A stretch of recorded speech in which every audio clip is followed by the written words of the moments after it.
My history before Handy wasn't a very pretty one. You know how they say it takes a village to raise a child? I didn't really have that. I was my mom's oldest son, and being that the man of the house really put me in the situation where I had to take on a lot of the responsibility of being a man before I was able to. I guess you could say we were just living on the edge of the poverty line. My mom was alcoholic back then. I had to deal with her being abused by a stepdad sometimes, and this thing that traumatized the heck out of me.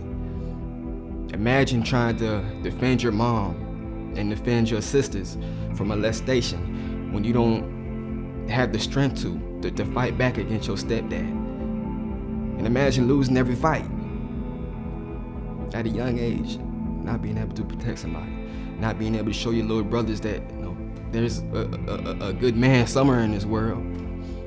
Something in me just told me to open the front door, run down the street, call 911, and seeing if they can help my mom. So I called 911 and they say, "Hello, hi, my name's Taryn. My family, they're really going through something right now. My mom's getting beat up on by my stepdad, and he's abusing my little sister. Somebody please come and help me, please."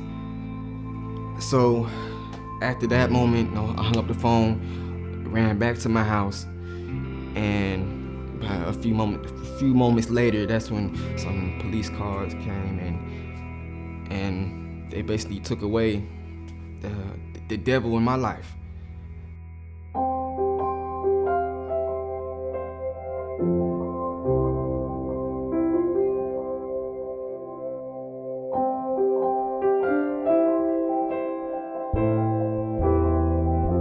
And that's when I got referred to Handy by one of my caseworkers. But when I came to Handy, what made it feel like home to me was simply being able to relate to them. But coming to this program called Handy helped me understand that this is a worldwide issue, and it affects each and every one of us, whether we want to recognize it or not.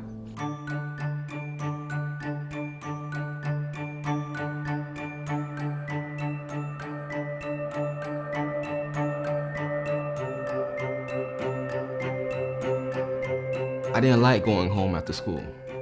I didn't like being in school because I didn't feel that I could connect or people understood me. But people understood me at Handy. They understood that I was just as lost as them. And we all had hope that we could overcome our dilemmas in our households if we had one. And that once I entered those doors and sat in those sessions where we could talk about how to manage our money, how to manage our time, how to manage our lives and relationships, and the connection that I felt with the staff there was basically synonymous with the connection I felt with the youth there. It was somebody who understood what I was going through.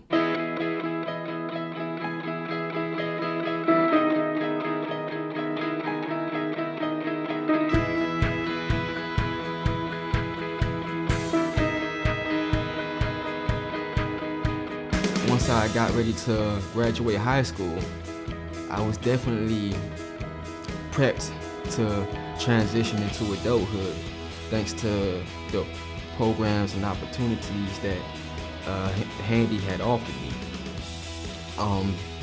Being in a position where I could show the world that I'm not just another statistic, that I'm not just another a kid that they can tally up as being either dead in the streets or on my way to prison.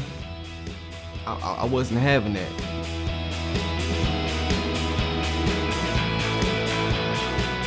It was a lot of colleges that I had toured with Handy, but seeing that Kirk Brown had went to Florida Atlantic University, I was like, that's where I'm going.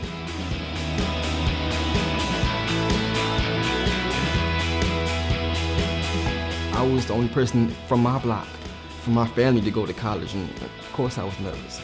You know, what else is there for a man to feel when he doesn't know what he's getting himself into? I never left the block, but thanks to Handy, I was able to have those experiences where I can go outside my front door and go beyond my boundaries and break limitations. And that limitation was my education. But my outlook on life is that you can never lose. You either win or you learn. So I wanted to change my major to social work and sociology and eventually become a staff at Handy one day once I graduated. And doing that, it was, I think it was a path that I was supposed to be on.